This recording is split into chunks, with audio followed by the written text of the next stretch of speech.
Hello बच्चा party, कैसे हैं आप लोग। मैं उम्मीद करता हूं बहुत ही अच्छे होंगे आप लोग। तो आप लोग के लिए एक स्पेशल वीडियो सीरीज लाया हूं जो कि न्यू पैटर्न सीबीएसई के बेस पे है। तो इसमें हमने हर सब्जेक्ट का, जैसे math, physics, chemistry, biology, English and physical education, सभी सब्जेक्ट का जो न्यू पैटर्न का क्वेश्चन बना हुआ है जो पेपर में आपके फर्स्ट टर्म में आने वाले हैं, तो सभी चैप्टर का और आपको सीरीज वाइज प्लेलिस्ट में जाके आप चेक कर सकते हैं बेटा। और अगर आप इस पूरी सीरीज को, पूरे वीडियो के आप अगर अच्छे से ध्यान से पढ़कर लिखते हैं, लिख कर आप नोट करते हैं, तो 100% फुल मार्क्स की गारंटी है। तो आप पूरा लेक्चर वीडियो देखिए और जैसा भी लगे आप कमेंट बॉक्स में जरूर बताएं, और इसको सब्सक्राइब करना और शेयर करना बिल्कुल ना भूलें। तो चलिए मैं चैप्टर को स्टार्ट करता हूं बच्चा पार्टी।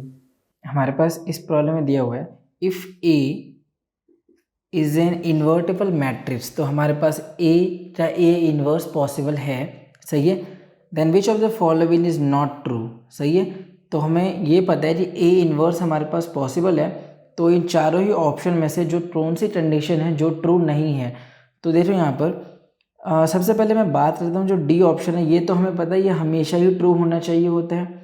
उसके बाद अगर इस कंडीशन की भी बात की जाए तो जो हमारे पास थ्योरम्स दिए हुए हैं उसमें हमने समझा है कि ये भी ट्रू होता है और ये भी ट्रू होता है अपने पास। ये बेसिकली क्या हो जाएगा अपने पास, ये भी ट्रू है। तो ये तीनों ही कंडीशन हमारे पास सही हैं। तो ये जो लास्ट ऑप्शन रह जाता है अपने पास, यही अपने पास ऑप्शन जो है वो ट्रू नहीं है, ठीक है। ये तीनों ही तो हमारे पास थ्योरम्स प्रूव्ड किए हुए हैं और ये एकदम सही हैं। और ये वाला जो ऑप्शन है वो हमारे पास सही नहीं है, इसीलिए हमारे पास इस प्रॉब्लम के लिए ये ऑप्शन सही है।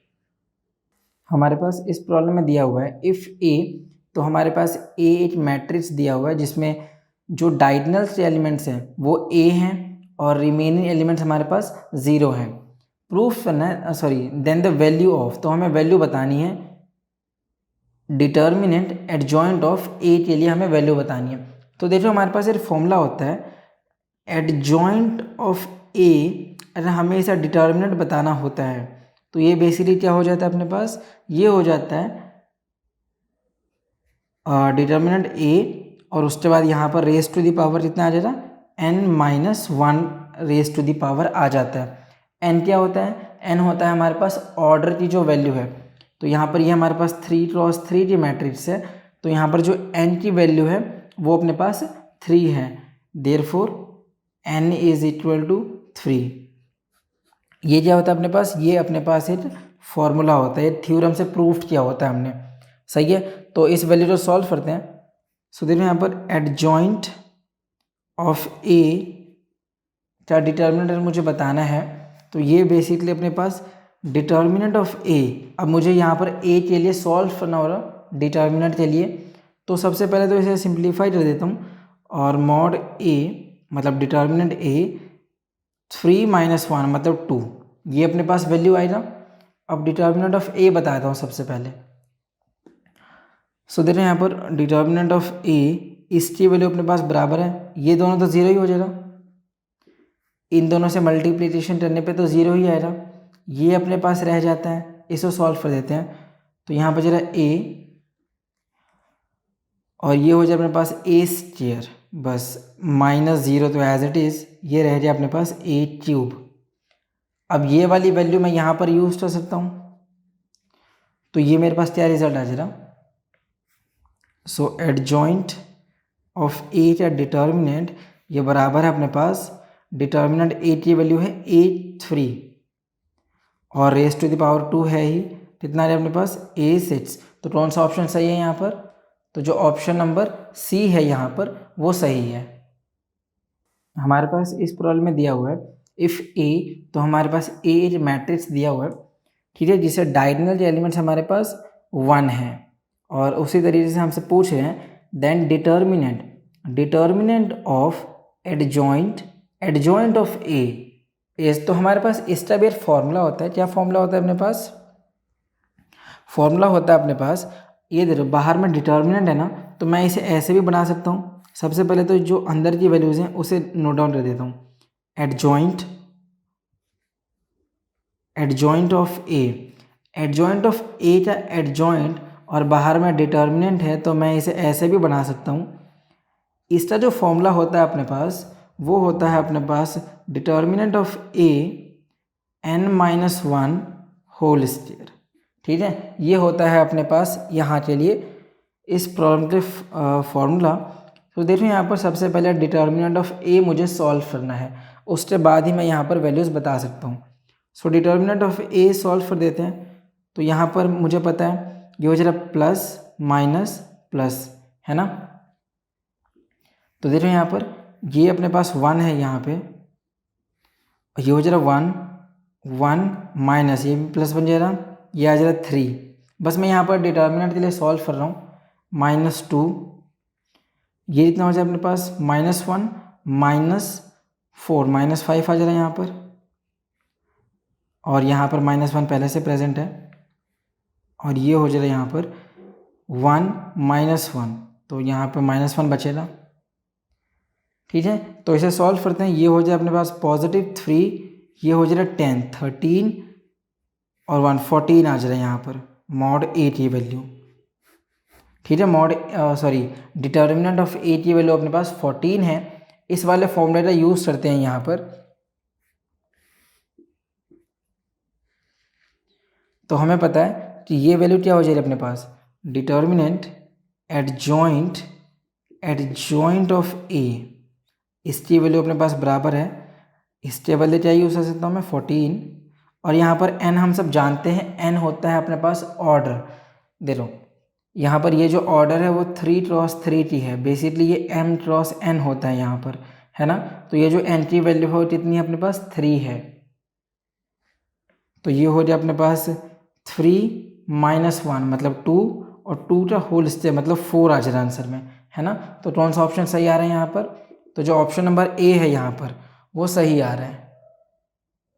हमारे पास इस प्रॉब्लम में दिया हुआ है, if B is a non-singular matrix and A is a square matrix, ठीक है, then determinant of B inverse AB की वैल्यू हमसे पूछ रहे हैं। सो देखो हमारे पास इससे मैं क्या बना सकता हूँ, ये हो जाए अपने पास B इन्वर्स AB, और ये जो डिटर्मिनेंट है मैं इसे ऐसे भी बना सकता हूँ। और हम सब जानते हैं कि अगर डिटर्मिनेंट पॉसिबल है यहाँ पर, तो डिटर्मिनेंट तो मैं यहाँ पर स्प्लिट इन कर सकता हूँ। मतलब ये हो जाए अपने पास B इन्वर्स, ये हो जाए अपने पास A, और ये हो जाए अपने पास B। मैंने इन डिटर्मिनेंट को स्प्लिट कर दिए ऐसे। अब ये हम जानते हैं एक फॉर्मूला होता है अपने पास, अगर मैं यहाँ पर मान लो कि इसे किसी और चीज़ से रिप्रेजेंट कर देता हूँ, मान लो कि मैं इसे m इन्वर्स से रिप्रेजेंट करता हूँ, तो ये बेसिकली 1/m के बराबर होता है, समझे। तो ये अपने पास फॉर्मूला होता है। तो इस वाले टर्म को मैं क्या बना सकता हूँ, मैं इस b इन्वर्स को 1/b बना सकता हूँ। ये हो जाए अपने पास डिटर्मिनेंट a, और यहाँ पर डिटर्मिनेंट ऑफ b प्रेजेंट है, तो ये दोनों ही यहाँ पर कैंसिल हो गया। क्या रह गया अपने पास, डिटर्मिनेंट ऑफ a, इसे मैं det ऑफ a भी बता सकता हूँ यहाँ पर। ठीक है, तो कौन सा ऑप्शन सही आ रहा है अपने पास, तो जो ऑप्शन नंबर a है वो यहाँ पर सही आ रहा है। हमारे पास इस प्रॉब्लम में दिया हुआ है for any 2 cross 2 matrix if, तो हमारे पास ये कंडीशन है a into adjoint of a की वैल्यू अपने पास ये दिया हुआ है 2 क्रॉस 2 मैट्रिक्स यहाँ पर पॉसिबल है, जिसमें यहाँ पर डायगोनल एलिमेंट हमारे पास 10 दिया हुआ है। ठीक है, फिर हमसे पूछ रहे हैं then the determinant of a की वैल्यू हमें बतानी है। सो समझो यहाँ पर हमारे पास एक फॉर्मूला होता है, फॉर्मूला नहीं बेसिकली थ्योरम ही है वो अपने पास, तो उसे हमने एग्जाम्पल्स में भी प्रूफ किया हुआ है। तो हमारे पास क्या होता है, a into adjoint of a, इसकी जो वैल्यू होती है, या फिर मैं कह सकता हूँ कि adjoint of a multiplied by a, इसकी जो भी वैल्यू होती है अपने पास वो बराबर होता है डिटर्मिनेंट ऑफ a इंटू आई के। ठीक है, तो ये वैल्यू अपने पास आता है, एग्जाम्पल्स में भी हमने इसे प्रूफ किया हुआ है। तो यहाँ पर मैं कह सकता हूँ कि ये वाली जो वैल्यू है अपने पास, ये वाली जो भी वैल्यू है, पहले तो इसे नोट डाउन कर देता हूँ, a into adjoint of a, इसकी वैल्यू अपने पास बराबर है 10 0 0 10। तो ये वाली वैल्यू जैसे मैंने बताया किससे बराबर है, डिटर्मिनेंट ऑफ a इंटू आई के। तो यहाँ से अगर मैं 10 कॉमन ले लेता हूँ, तो ये क्या बन जाए अपने पास 1 1 0 0। और ये क्या होता है अपने पास आइडेंटिटी मैट्रिक्स 10i और ये बराबर है डिटर्मिनेंट ऑफ a इंटू आई से आई यहाँ पर कैंसिल हो जाएगा, तो अपने पास क्या रह गया, डिटर्मिनेंट ऑफ a की वैल्यू अपने पास आ जाए यहाँ पर 10। तो कौन सा ऑप्शन यहाँ पर सही है, तो जो ऑप्शन नंबर सी है यहाँ पर वो सही है। हमारे पास इस प्रॉब्लम में दिया हुआ है if A satisfies the equation, तो ये अपने पास इक्वेशन है जो ए के लिए सेटिस्फाइड है यहाँ पर, then A inverse exist if, तो ए इनवर्स एग्जिस्ट हो रहा है तो क्या कंडीशन है अपने पास, तो देखो अपने पास ये वैल्यू है, इक्वेशन ये है x cube minus 5x² plus 4 plus lambda is equal to 0। अरे ए इस इक्वेशन को सेटिस्फाई कर रहा है, मतलब अगर मैं यहाँ पर एच को रिप्लेस कर देता हूँ ए के साथ तो भी आंसर सही आएगा। तो ये हो जाए अपने पास A cube minus 5a² plus 4a plus lambda is equal to 0। देखो यहाँ पर ए इन्वर्स कहीं पर भी पॉसिबल नहीं है, अगर मैं इसे दोनों तरफ ही ए इन्वर्स से मल्टीप्लाई कर देता हूँ तो क्या आ सकता है अपने पास, ए इन्वर्स पॉसिबल हो सकता है। देखो मल्टीप्लाई बोथ साइड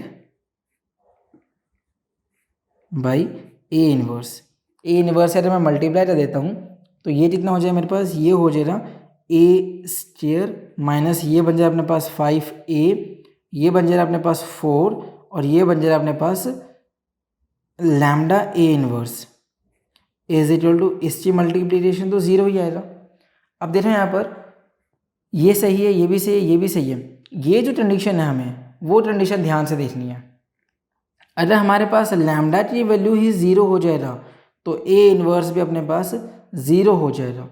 अगर ये 0 है तो ये भी 0 हो गया। If A inverse exist therefore lambda की वैल्यू 0 नहीं होनी चाहिए। ठीक है, तो कौन सा ऑप्शन यहाँ पर सही आ रहा है, तो जो हमारे पास ऑप्शन नंबर डी है वो यहाँ पर सही आ रहा है। हमारे पास इस प्रॉब्लम में दिया हुआ है द मैट्रिक्स, तो हमारे पास ये एक मैट्रिक्स है, इज़ अ सिंगुलर मैट्रिक्स। सही है, if the value of B is, तो बी की किस वैल्यू के लिए हमारे पास ये जो मैट्रिक्स है वो सिंगुलर मैट्रिक्स है। देखो इससे मतलब ये होता है, अगर मैं इस मैट्रिक्स को ए मान लेता हूँ, ये कितना हो जाए अपने पास, ये है अपने पास 5 10 3 -2 -4 6 -1 -2 बी। सिंगुलर मैट्रिक्स के लिए क्या कंडीशन है अपने पास, ये जो डिटर्मिनेंट ऑफ ए होता है उसकी वैल्यू अपने पास 0 के बराबर होती है। ठीक है, तो देखते हैं यहाँ पर डिटर्मिनेंट ऑफ ए, फिर अपने पास अगर जो भी वैल्यू आता है फिर ऑप्शन में देखते हैं कौन सा सही है। तो डिटर्मिनेंट ऑफ ए की बात करें तो ये हो जाए अपने पास 5, ये हो जाए अपने पास -4b प्लस 12 -4b प्लस 12 -10 और ये हो जाए अपने पास -2b प्लस 6 प्लस 3 यहाँ पर, और ये हो जाएगा 4 -4, तो 4 -4 तो 0 ही आ जा रहा है यहाँ पर, ये 0 के बराबर होगा। ठीक है, ये कंडीशन अपने पास 0 आ गया, ये कितना हो गया -20b प्लस 60 और ये हो जाए अपने पास प्लस 20b और यहाँ पर कितना आ जाए अपने पास -60 और ये तो 0 ही है, इसकी वैल्यू 0 के बराबर है। कंडीशन दे रहे हो, ये दोनों ही वैल्यू तो कैंसिल ही हो गया, ये भी कैंसिल, b की वैल्यू हमारे पास आ ही नहीं रही है। इसका मतलब ये हुआ कि अपने पास जो b है वो एग्जिस्ट ही नहीं करता है, b डज नॉट एग्जिस्ट। तो कौन सा ऑप्शन हमारे पास सही है, तो जो ऑप्शन नंबर डी है वो अपने पास सही आ रहा है।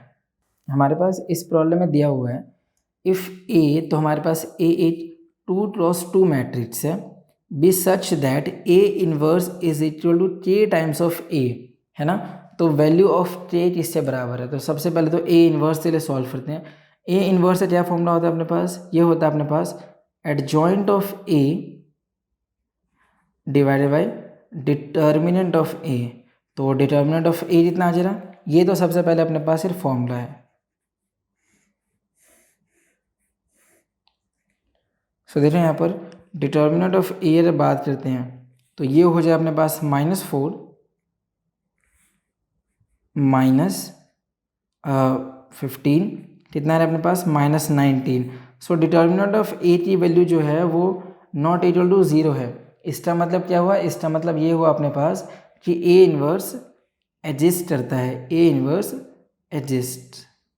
ठीक है, तो ए इन्वर्स के लिए हमारे पास एडजॉइंट ऑफ ए चाहिए, तो adjoint of A 2 cross 2 matrix के लिए बहुत ही सिंपल होता है। क्या होता है अपने पास जो भी मैट्रिक्स दी हुई है इन दोनों के जो डायगोनल्स एलिमेंट है उन सबको बदल दो, चेंज कर दो यहाँ पर, और ये जो रिमेनिंग दो वैल्यूज़ हैं इन सबको साइन बदल दो बस।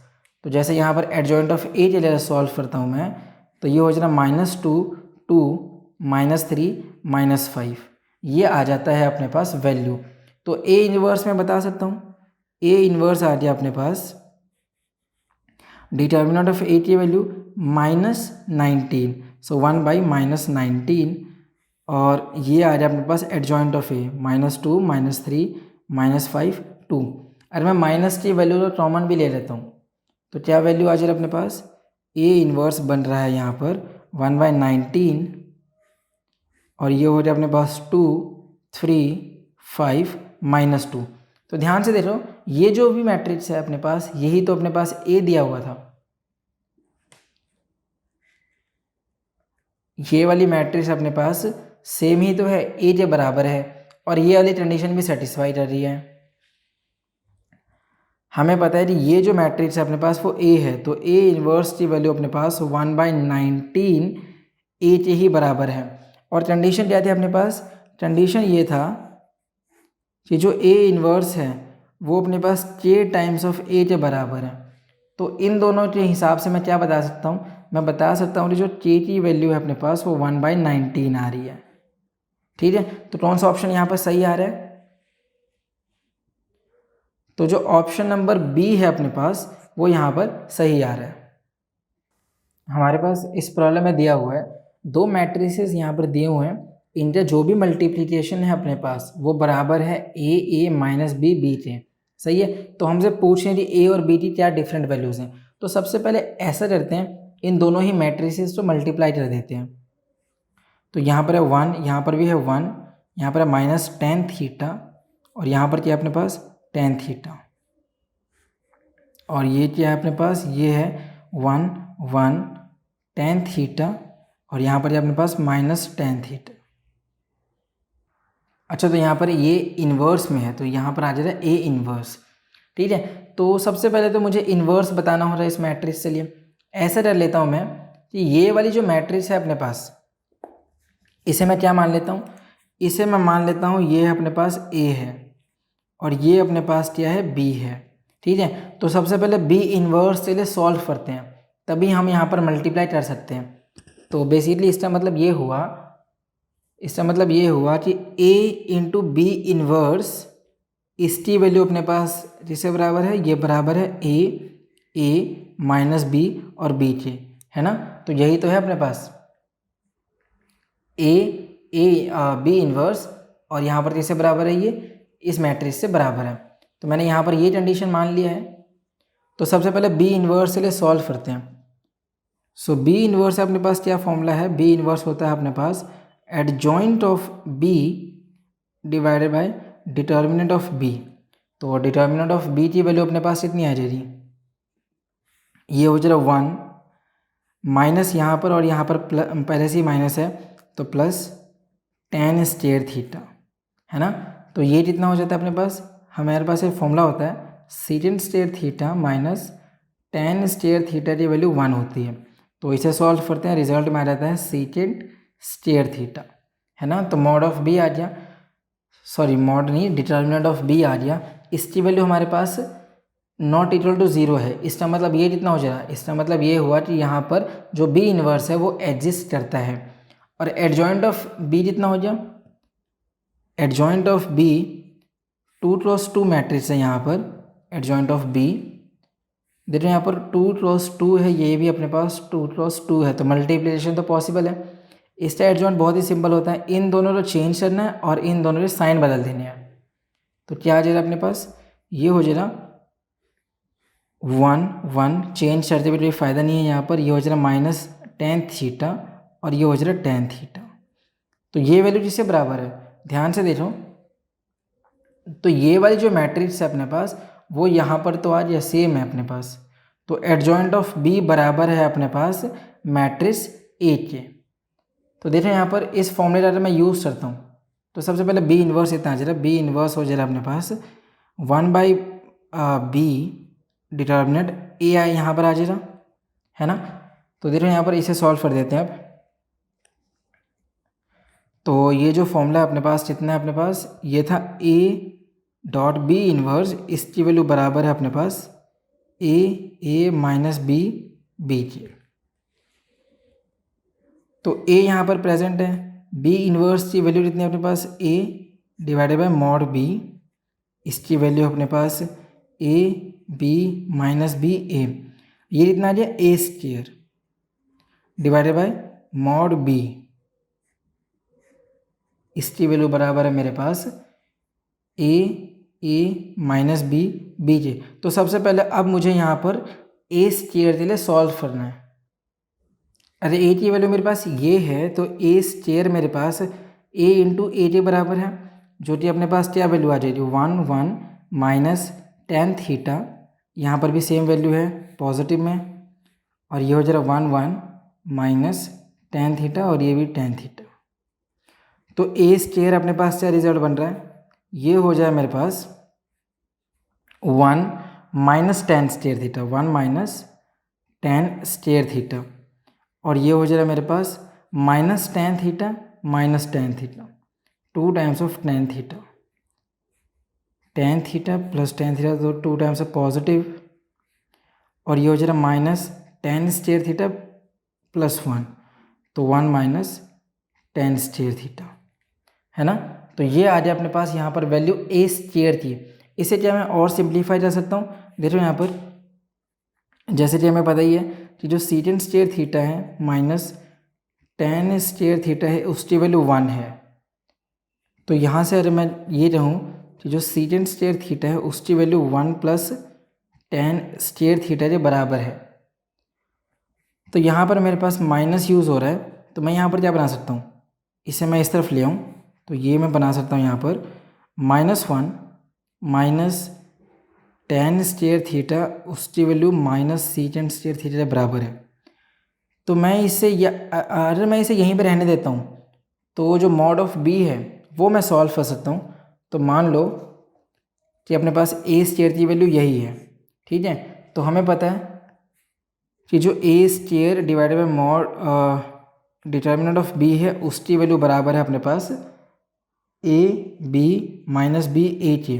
तो ये वाली वैल्यू कितनी है अपने पास, ये है अपने पास 1 minus tan square theta minus 2 tan theta, ये हो जाएगा 2, और ये कितना है 1 माइनस टेन स्क्वायर थीटा, और डिटर्मिनेंट ऑफ बी की वैल्यू अपने पास कितना आया था, ये आया था अपने पास secant square theta, secant square theta, इसकी वैल्यू बराबर है अपने पास A B minus B A के। डिवाइड कर देते हैं अपने पास, तो अपने पास दो मैट्रिसेस प्रेजेंट है,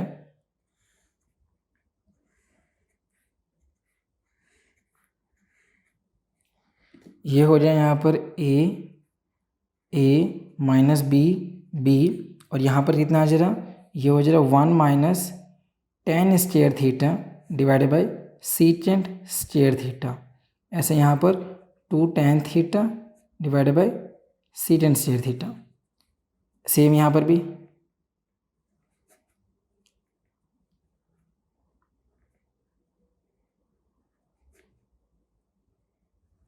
अब यहाँ पर इन दोनों वैल्यूज को कंपेयर कर लेते हैं। तो जो ए की वैल्यू है वो कितना है, तो यहाँ पर मैं कह सकता हूँ कि जो ए की वैल्यू आ रही है यहाँ पर ये बराबर है अपने पास 1 minus tan square theta divided by secant square theta, ठीक है। तो ये यहाँ पर आ जाए अपने पास वैल्यू, और मैं यहाँ से क्या कह सकता हूँ, इसे मैं बना सकता हूँ 1 प्लस टेन थीटा, और इसे मैं बना सकता हूँ 1 माइनस टेन थीटा, और ये वाली वैल्यू जो मैं बना सकता हूँ 1 प्लस tan स्क्वायर थीटा। अरे मेरे तो यहाँ पर वैल्यूज को बदलना है, तो मैं इसे किस में जा सकता हूँ, मैं इसे यहाँ पर, या फिर अगर मैं इसे जो tan होता है उसे मैं किस में बदल दूँ, साइन और क्रॉस में बदल दूँ, तो मेरे पास यहीं से अगर मैं इसे यहीं पर बदल देता हूँ तो ये मेरे पास ए की वैल्यू इतनी आ जाएगी, ये हो जाएगा अपने पास cos square theta minus sine square theta divided by, और ये कितना हो जाएगा, यहाँ पर एलसीएम लेंगे तो साइन स्क्वायर थीटा आ जाएगा, सॉरी क्रॉस स्क्वायर थीटा, और ये हो जाएगा 1 बाई क्रॉस स्क्वायर थीटा। तो ये दोनों वैल्यू यहाँ पर कैंसिल, ए की वैल्यू इसके बराबर है अपने पास, तो जो ए की वैल्यू है बराबर है, ये अपने पास सिर्फ फॉर्मूला होता है, इसकी वैल्यू होता है क्रॉस 2 थीटा। मैंने यहाँ पर इसे बदल दिया है। इस स्टेप में भी जाके आप जो tan है उसे रिप्लेस कर सकते हो sine theta by cross theta से, यही रिजल्ट आपके पास आ जाएगा। और हम मेरे फॉर्मूला जानते ही हैं, क्या फॉर्मूला होता है मेरे पास, कि जो क्रॉस 2 थीटा होता है उसकी वैल्यू अपने पास बराबर होता है cross square theta minus sine square theta के। तो ये अपने पास एक फॉर्मूला है। इसी तरीके से अपने पास एक और फॉर्मूला होता है साइन 2 थीटा का, ये होता है 2 साइन थीटा क्रॉस थीटा। तो देखते हैं आप बी की वैल्यू किससे बराबर है, सो यहीं पर इसे सॉल्व करें तो जो बी की वैल्यू है अपने पास वो बराबर है इस टर्म के, तो बी बराबर है अपने पास 2 tan थीटा और सीकेंड स्क्वायर थीटा। इसे मैं बना सकता हूँ 2 tan थीटा और इसे मैं क्या रह सकता हूँ, ये हो जाएगा मेरे पास क्रॉस स्क्वायर थीटा, है ना, ये तो आप लोग फॉर्मूला में पता ही होगा। ये हो जाएगा अपने पास 2 sine theta by cross theta, यहाँ पर साइन थीटा बचेगा और यहाँ पर क्रॉस थीटा बचेगा, तो बी की वैल्यू कितना आ गया साइन 2 थीटा। तो ए की वैल्यू हमें पता है, बी की वैल्यू हमें पता है, सो देखते हैं हमारे पास कौन सा ऑप्शन सही आ रहा है। तो हमने जब सॉल्व किया था तो ए की वैल्यू अपने पास क्रॉस 2 थीटा आया था और बी की वैल्यू अपने पास साइन 2 थीटा आया था। तो कौन सा ऑप्शन यहाँ पर सही है, तो जो ऑप्शन नंबर बी है, जो ऑप्शन नंबर बी है वो यहाँ पर सही आ रहा है। हमारे पास इस प्रॉब्लम में दिया हुआ है if x y z are non zero real numbers, non zero मतलब ज़ीरो तो नहीं है और रियल नंबर्स हैं, ठीक है, then the inverse of the matrix, तो इस मैट्रिक्स का इन्वर्स क्या पॉसिबल है। तो सबसे पहली बात तो ए जो एक्स वाई जेड है उसकी वैल्यू ज़ीरो नहीं है, मतलब मल्टीप्लाई होंगे, जैसे ऑप्शन में अगर हम देखें यहाँ पर तो ये वैल्यू ज़रा ज़ीरो हो जाती हैं, तो मैट्रिक्स अपने पास ज़ीरो आ जाएगा, ऐसे ये भी ज़ीरो ही आ जाएगा, ठीक है। सो देखो यहाँ पर क्या हो सकता है, तो अगर मैं मान लेता हूँ कि मेरे पास मैट्रिक्स क्या दिया हुआ है, ये दिया हुआ है अपने पास एक्स वाई जेड, डायगोनल हमारे पास एक्स वाई जेड है और रिमेनिंग वैल्यूज़ अपने पास ज़ीरो है, ठीक है। तो ए इन्वर्स बताना है, तो ए इन्वर्स बहुत ही ज़्यादा सिंपल है। ए इन्वर्स के लिए फॉर्मूला क्या होता है अपने पास, determinant of A into adjoint of A, ये होता है अपने पास यहाँ पर फॉर्मूला। तो सबसे पहले डिटर्मिनेंट ऑफ ए से प्रूफ करते हैं क्या ये अपने पास पॉसिबल भी है इसका इन्वर्स। तो जो डिटर्मिनेंट ऑफ ए है ये दोनों तो ज़ीरो ही है, ये हो जाएगा एक्स वाई जेड, ये अपने पास आ रहा है वैल्यू, और हमें पता है कि ये ज़ीरो तो नहीं है, एक्स वाई जेड की वैल्यू ज़ीरो नहीं है, therefore determinant of A is not equal to zero. इसका मतलब कितना हो गया कि जो ए इन्वर्स है वो एग्जिस्ट करता है, ठीक है। तो डिटर्मिनेंट ऑफ ए हमें पता है, तो एडजॉइंट ऑफ ए सॉल्व करना है, तो यहाँ पर सॉल्व करते हैं इसे।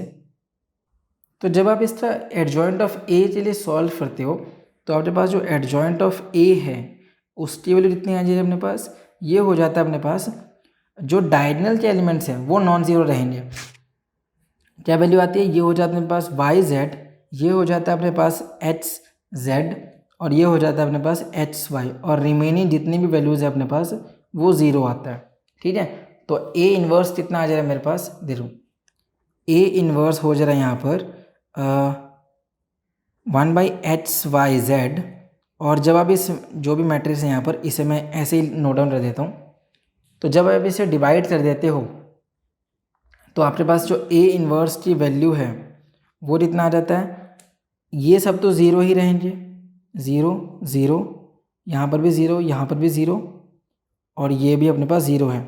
रिमेनिंग वैल्यूज़ जो है अपने पास डायगनल्स वाली वो डिवाइड हो जाएंगी, तो वाई जेड से कैंसिल हो जा रहा है, यहाँ पर है जा रहा 1/h। अब मतलब 1/h से तो मैं इसे h इन्वर्स बना सकता हूँ, ये हो जाए अपने पास h इन्वर्स।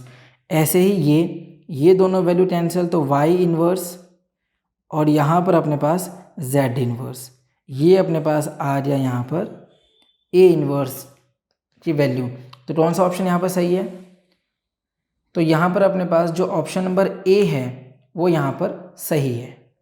हमारे पास इस प्रॉब्लम में क्या दिया हुआ है, हमारे पास एक मैट्रिक्स दी हुई है जिसकी वैल्यू हमारे पास ये दिया हुआ है, और इसमें जो n है, यहाँ वाला जो n है वो हमारे पास एक नेचुरल नंबर से बिलोंग कर रहा है। तो हमसे पूछ रहे हैं कि a⁴n की क्या वैल्यू हो सकती है। सो देखो हमारे पास a की वैल्यू कितना दिया हुआ है, ये दिया हुआ है मेरे पास i 0 × 0 दिया हुआ है यहाँ पे। तो मैं यहाँ से i कॉमन ले लेता हूँ, तो ये मेरे पास क्या बन सकता है 1 1 0 0। ये 0 से मल्टीप्लाई करने पे भी तो हमारे पास 0 ही आएगा, ठीक है। तो अब अगर ध्यान से देखें हम सब, तो ये क्या बन रहा है i, और ये हमारे पास एक आइडेंटिटी मैट्रिक्स है, तो इसे मैंने कैपिटल I से डिनोट कर दिया। तो ये हो गया मेरे पास यहाँ पे a के लिए वैल्यू। पर मुझे क्या वैल्यू बतानी है, मुझे बताना है a⁴n। सो a⁴n, तो मैं यहाँ पर कह सकता हूँ कि जो a की वैल्यू है उसे यहाँ पर रिप्लेस करते हैं, और ये हो जाए मेरे पास 4n।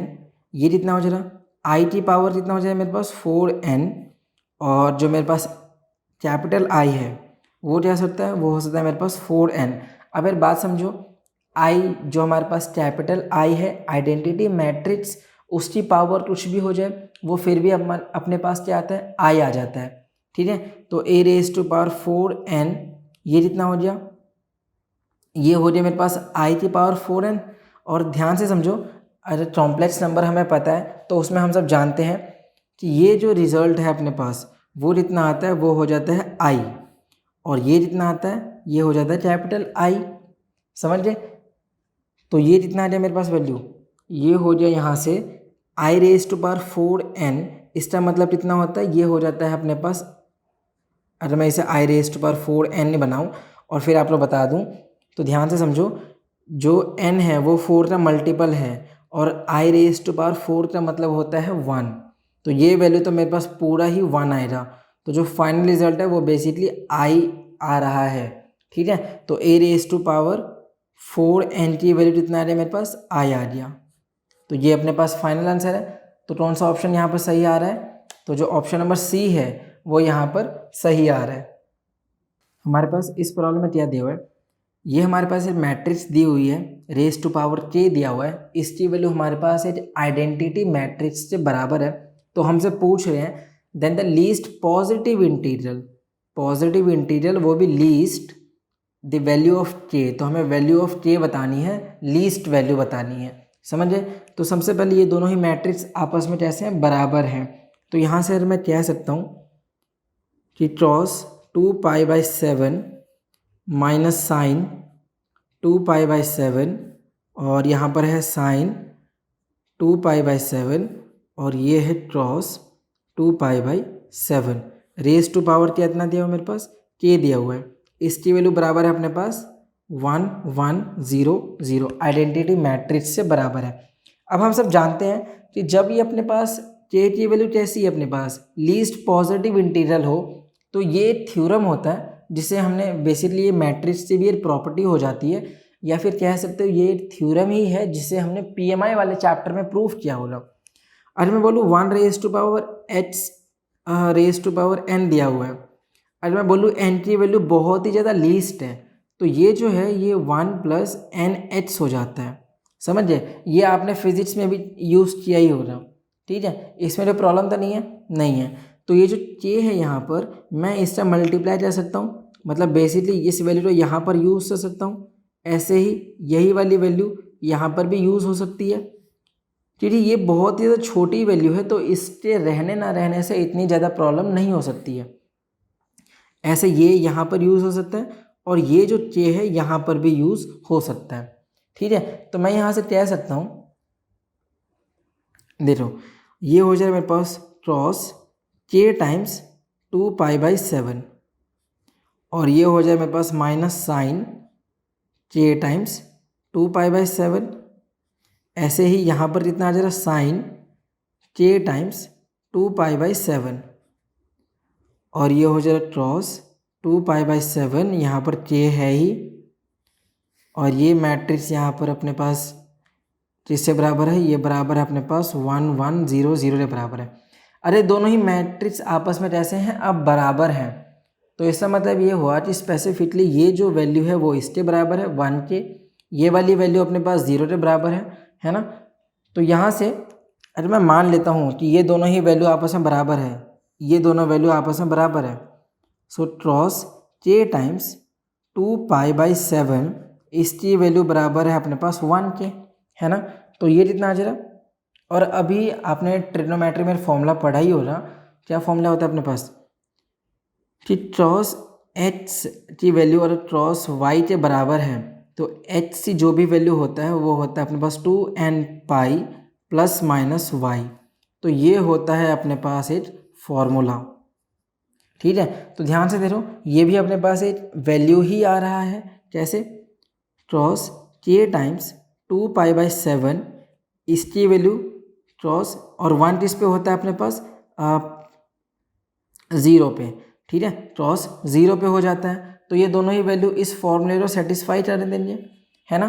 तो यहाँ से मैं h की डिफरेंट वैल्यूज़ बता सकता हूँ, या फिर बेसिकली k की डिफरेंट वैल्यूज़ यहाँ पर बताई जा सकती हैं। तो जो k है अपने पास 2π/7 भी तो एंगल ही है, ये किससे बराबर है, ये बराबर है 2nπ ± और y की वैल्यू 0 है। और ये जब कंडीशन होती है ना तो n की वैल्यू जो होता है वो इंटीजर तो बिलोंग करती है, समझे, इंटीजर से बिलोंग करता है। तो ये तो 0 आ गया, तो जो k की वैल्यू आया वो कितना आ गया मेरे पास, वो हो जाए 2nπ और ये कितना हो सकता है यहाँ पर, इसे यहाँ पर लिख देता हूँ 2π/7। देख रहे हो यहाँ पर जो वैल्यूज़ यहाँ पर कैंसिल हो रही है। सो 2π से 2π कैंसिल हो रहा है, यहाँ पर n रह रहा है, ठीक है। तो जो k है उसकी वैल्यू बराबर है मेरे पास n और ये कितना हो जाए मेरे पास, ये हो जाए मेरे पास 7n। अब मुझे n की सबसे लीस्ट वैल्यू यूज़ करनी है ताकि मेरे पास k की सबसे लीस्ट वैल्यू आ जाए, ठीक है। तो लीस्ट वैल्यू यूज़ करनी है तो n के लिए मैं क्या यूज़ कर सकता हूँ, n की वैल्यू मैं 1 यूज़ कर सकता हूँ। देखो यहाँ पर ऑप्शन में देखते हैं क्या रिजल्ट में आ जाएगा। अभी तक हमने जितना भी सॉल्व किया था उसके हिसाब से जो k की वैल्यू है वो बराबर है मेरे पास 7 टाइम्स ऑफ n। मुझे लीस्ट वैल्यू चाहिए k की और वो भी पॉजिटिव इंटीग्रल लीस्ट, इतनी 3 वर्ड्स पे ध्यान देना। तो पॉजिटिव वैल्यू चाहिए तो इसका मतलब n की वैल्यू की जो रेंज हो सकती है वो 1 से लेके इन्फिनिटी तक जाएगी, है ना। तो सबसे लीस्ट वैल्यू 1 से लेके जितनी भी वैल्यू जा सकती है उन सब में से लीस्ट वैल्यू मेरे पास 1 आ रहा है, इसीलिए k की वैल्यू मेरे पास 7 आ जाएगी जब n की वैल्यू मेरे पास 1 आ रहा है। इसीलिए अपने पास जो ऑप्शन है, ऑप्शन कौन सा मैच हो रहा है, डी ऑप्शन यहाँ पर मैच हो रहा है। हमारे पास इस प्रॉब्लम में क्या दिया हुआ है, एक मैट्रिक्स दिया हुआ है A जिसकी वैल्यू हमारे पास दिया हुआ है इज सच दैट, और ये कंडीशन है A स्क्वायर की वैल्यू अपने पास I के बराबर है। तो हमसे पूछ रहे हैं कि इन चारों में से कौन सा ऑप्शन हमारे पास सही आने वाला है। सो देख रहे हैं यहाँ पर ये कंडीशन दिया हुआ है कि A स्क्वायर की वैल्यू अपने पास I के बराबर है ना। तो A स्क्वायर सबसे पहले तो मुझे बताना है। तो A स्क्वायर का मतलब कितना होता है, A स्क्वायर होता है अपने पास A इंटू A, है ना। तो A की वैल्यू कितनी है अल्फ़ा माइनस A, यहाँ पर A है कि अपने पास अल्फ़ा है, यहाँ पर अल्फ़ा है, माइनस अल्फ़ा गामा और ये है बीटा, और सेम वैल्यू से मल्टीप्लाई भी करना हो रहा है, alpha minus alpha beta gamma, इसकी वैल्यू I के बराबर है। Identity matrix 1 1 0 0। इसे सॉल्व कर दो। यहाँ पर जब मैं इसे सॉल्व करता हूँ तो मुझे मल्टीप्लाई करना है, मल्टीप्लाई आपको मल्टीप्लिकेशन आती होगी यहाँ पर, तो क्या रिजल्ट आ जाएगा, देखो रिजल्ट आ जाना चाहिए मेरे पास। सबसे पहले तो ये वाली टर्म एज इट इज़ ही नोट डाउन कर देता हूँ। ये हो जाए मेरे पास अल्फ़ा स्क्वायर और ये हो जाए मेरे पास alpha square plus beta gamma, है ना। और फिर ये कितना हो जा रहा, ये हो जाना चाहिए मेरे पास, इस तो मैंने यहाँ पर लिख दिया। अब इस वाले टर्म को यहाँ से alpha beta minus beta gamma, sorry alpha, क्योंकि यहाँ पर अल्फ़ा है, और ये हो जाए मेरे पास alpha gamma minus alpha gamma, और ये कितना हो जा रहा अल्फ़ा बीटा, और ये वाली टर्म को इसे मल्टीप्लाई करेंगे तो ये हो जाए मेरे पास बीटा गामा, और ये हो जाए मेरे पास प्लस अल्फ़ा स्क्वायर। ध्यान से देखो ये दोनों अपने पास 0 बन गया, और ये दोनों वैल्यू यहाँ पर बराबर है इसके, तो ये कितना आ जाए मेरे पास, ये हो जाए यहाँ पर 0, ये भी 0, ये हो जाए alpha square plus beta gamma, और ये हो जाए alpha square plus beta gamma. ये जिससे बराबर है, ये बराबर है अपने पास 1 0 0 1 के। ध्यान से देखो ये दोनों ही वैल्यू यहाँ पर कॉमन हो सकता है, ये दोनों कैंसिल हो सकते हैं, उसमें कोई प्रॉब्लम नहीं है, पर मुझे यहाँ पर कंडीशन बताने की कौन सा कंडीशन यहाँ पर सही आएगा। सो देखो यहाँ पे, तो ये दोनों ही वैल्यूज़ जो हैं वो आपस में बराबर हैं, तो यहाँ पर मैं कह सकता हूँ कि ये जो दोनों टर्म हैं वो आपस में बराबर है, मतलब alpha square plus beta gamma इसकी वैल्यू 1 के बराबर है। या फिर मैं ये भी कह सकता हूँ कि 1 minus alpha square minus beta gamma की जो वैल्यू है वो कितना है, वो है 0। सो देखो अपने पास ये अपने पास वन ऑफ द रिजल्ट्स है। तो देखो इसमें से कौन सा ऑप्शन यहाँ पर मैच हो रहा है, याद रखना ये वैल्यू आ रही है, तो ध्यान से जब हम नोटिस करते हैं तो हमारे पास जो सी ऑप्शन है 1 minus alpha square minus beta gamma, ये अपने पास मैच हो रहा है, तो ये यहाँ पर सही ऑप्शन है। हमारे पास इस प्रॉब्लम में दिया हुआ है if A is a square matrix. ध्यान से देखो ए की वैल्यू कितनी है, स्क्वायर मैट्रिक्स है, इसका मतलब ये हुआ कि जो, अगर मैं बोलूँ कि ए एम एन है, m क्रॉस n है, तो यहाँ पर m की वैल्यू n के बराबर होने वाली है, समझे। सच दैट a स्क्वायर की वैल्यू यहाँ पर a के बराबर है, ये यहाँ पर इन्होंने बताया हुआ है, ये ज़रूरी बात है यहाँ पे।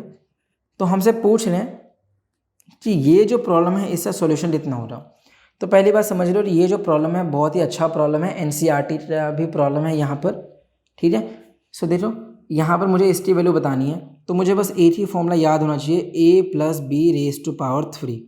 ये कितना होता है, ये होता है अपने पास a cube plus b cube plus 3a square b plus 3ab square, है ना। ये फॉर्मूला याद होना चाहिए बस हमें यहाँ पे।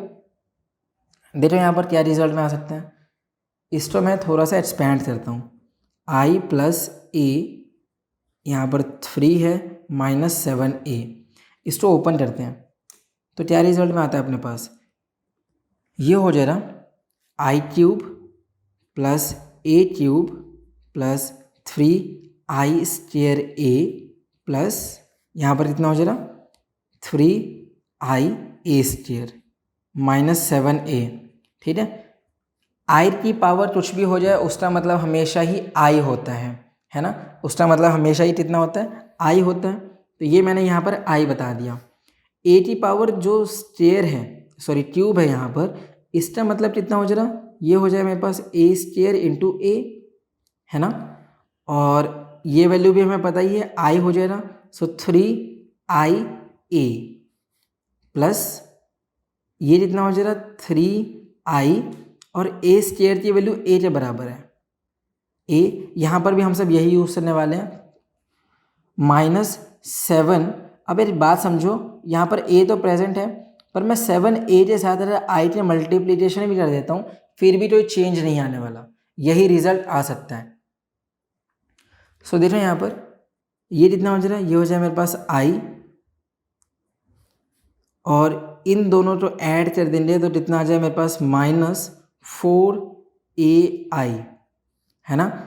और यहाँ से मेरे पास देखो ए स्क्वायर प्रेजेंट है, ए प्रेजेंट है, इन दोनों का मतलब कितना हो जाए मेरे पास, ये हो जाए मेरे पास ए स्क्वायर का मतलब ए है, तो ए इंटू ए मतलब ए स्क्वायर ही बच रहा है। यहाँ पर मैंने कौन सी वैल्यूज़ यूज़ कर दी है, मैंने ये वाली वैल्यू यूज़ किया, ये यूज़ कर दिया, ये यूज़ कर दिया, इसे भी सॉल्व कर दिया है। ये कितना हो जाए मेरे पास, ये भी सेम ही वैल्यूज़ था, है ना। तो मैं यहाँ पर इसे भी यूज़ कर देता हूँ, तो ये मेरे पास सिंपल AI बन जाएगा, 4 यहाँ से हट जाएगा।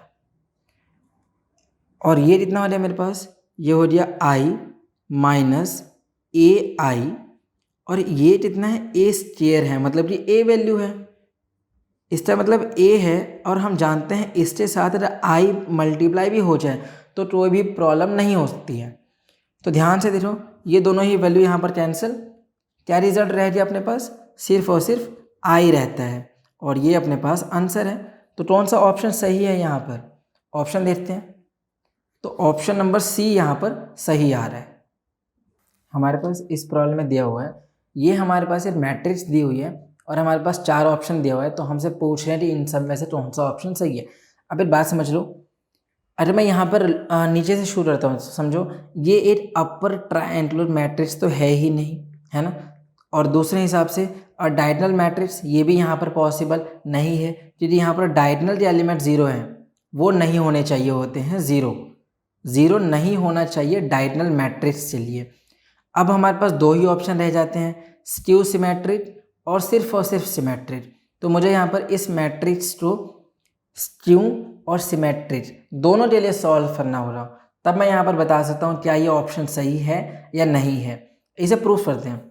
तो मान लेते हैं कि ये जो मैट्रिक्स है वो कितना है, वो है A, कितना दिया मेरे पास, 0 -5 7 5 0 -11 -7 11 0। मुझे अगर मैं A इन्वर्स बताऊं तो A इन्वर्स की वैल्यू हो गया, यहाँ पर जो रोज़ हैं उन्हें कॉलम्स बना देना है। तो 0 5 -7, यहाँ से -7 0 11, और ये हो गया 7 -11 0। तो ये आ गया मेरे पास A इन्वर्स, है ना। अगर मैं सबसे पहले बताऊं कि ये सिमेट्रिक है कि नहीं है, तो मुझे पता है फॉर सिमेट्रिक मैट्रिक्स हम क्या करते हैं, हम इन दोनों को ऐड कर देते हैं, और ये कितना आ जाएगा, मान लेंगे यहाँ पर कि A + A ट्रांसपोज बाई 2 हमें सॉल्व करना होता है। तो ये कितना आ जाए मेरे पास, देखो ये हो जाए मेरे पास, मान लो कि ये हमें जो मैट्रिक्स रिटर्न करने वाला है, मान लेते हैं कि ये मेरे पास R हो जाएगा, है ना। तो ये हो रहा है मेरे पास 1/2, इन दोनों का अब मैं सिंपली ऐड कर रहा हूँ, 0 + 0 0, 5 - 5 ये भी 0, -7 + 7 ये भी 0, -5 + 5। वैसे आगे सॉल्व करने की ज़रूरत ही नहीं है, क्योंकि अपने पास एक रो 0 आ गया है। तो देखो यहाँ पर -5 5 ये भी 0, ये टर्म भी 0 है, और ये भी 0 है, ऐसे ही ये सभी टर्म्स भी हमारे पास 0 है। तो जो R है वो 0 है ना। और सिमेट्री के लिए प्रॉपर्टी हम सब जानते ही हैं। तो यहाँ पर कितना आ जाए मेरे पास, R की वैल्यू 0 आ जाए। अगर मैं R ट्रांसपोज भी बताऊँ तो वो भी 0 है ना। तो ये जो वैल्यू है R ट्रांसपोज, इसकी वैल्यू अपने पास R के ही बराबर है। तो ये मैट्रिक्स अपने पास सिमेट्रिक तो है, ठीक है। अब मुझे यहाँ पर क्यों सिमेट्रिक भी बताना है, क्योंकि मेरे पास ऑप्शन मेरा ध्यान से देखो, तो मेरे पास एक सिमेट्रिक मैट्रिक्स है, मैं इसके लिए भी तो प्रूफ कर सकता हूँ क्यों सिमेट्रिक। ये कंडीशन क्या होती है, कंडीशन कुछ भी नहीं होता कि जो A ट्रांसपोज होता है ना वो -A के बराबर आना चाहिए।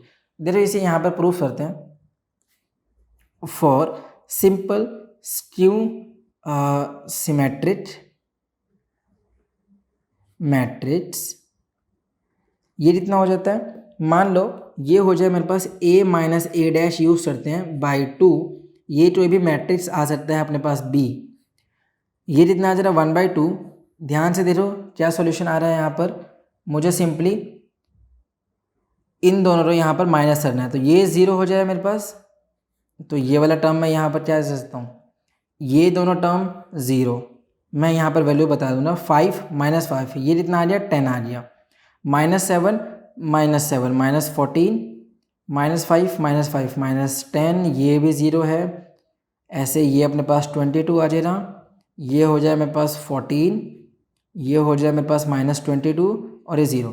तो जब आप इसे सॉल्व करते हो ना तो ये रिजल्ट आ जाता है, समझिए। तो यहाँ पर B कितना आ जाएगा, B हो जाए मेरे पास 0 5, मैं यहाँ पर 2 से डिवाइड भी कर रहा हूँ, -7 -5 यहाँ पर प्रेजेंट है, 0, 11, 7 माइनस 11 और 0।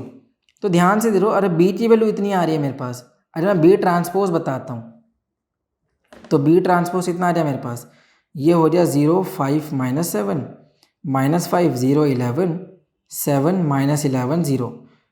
अरे मैं यहाँ से माइनस कॉमन ले लेता हूँ, तो क्या बन रहा है अपने पास, माइनस, ये हो जाएगा 0, 5, माइनस 7 माइनस 5, 0, 11, 7 माइनस 11, 0।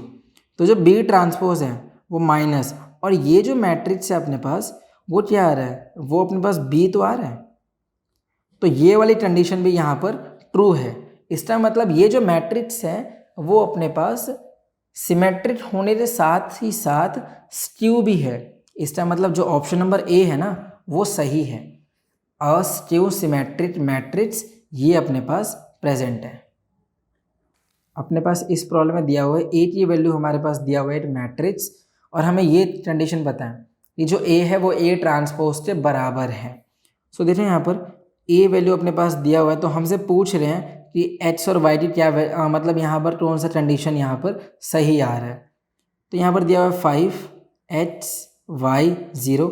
अगर मैं बोलूँ ए ट्रांसपोज, तो ये कितना आ रहा है मेरे पास, ये आ रहा है 5 y 0।